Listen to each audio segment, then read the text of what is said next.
మూడో విడత పంచాయతీ ఎన్నికల ఓట్ల లెక్కింపు కొనసాగుతోంది. 3506 పల్లెల్లో పోలింగ్ జరగగా 11,000 మందికి పైగా అభ్యర్థులు సర్పంచ్ పదవి కోసం బరిలో నిలిచారు. తాజాగా వెలువడుతున్న ఫలితాల్లో తెరాస మద్దతుదారుల హవా కొనసాగుతోంది. గులాబీ పార్టీ బలపరిచిన అభ్యర్థులు 2,200కు పైగా గ్రామాల్లో పాగా వేశారు. కాంగ్రెస్ మద్దతుదారులు 850కి పైగా స్థానాల్లో గెలుపొందారు. తెదేపా, భాజపా, సిపిఐ బలపరిచిన అభ్యర్థుల ప్రభావం నామమాత్రంగానే ఉంది.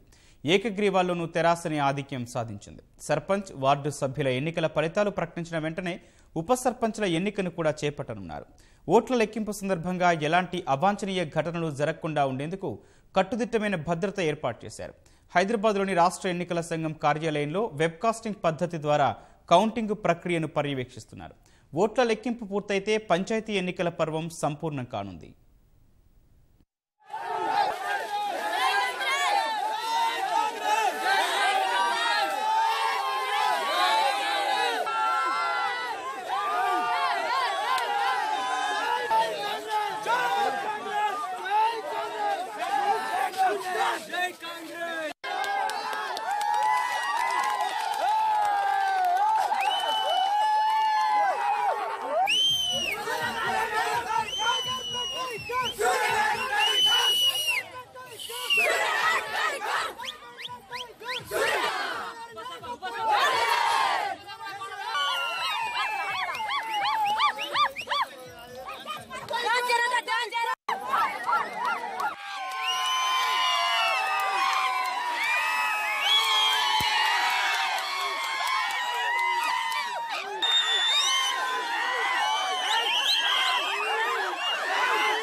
మూడో విడత పంచాయతీ ఎన్నికల ఓట్ల లెక్కింపు కొనసాగుతోంది. 3506 పల్లెల్లో పోలింగ్ జరగ్గా 11,000 మందికి పైగా అభ్యర్థులు సర్పంచ్ పదవి కోసం బరిలో నిలిచారు.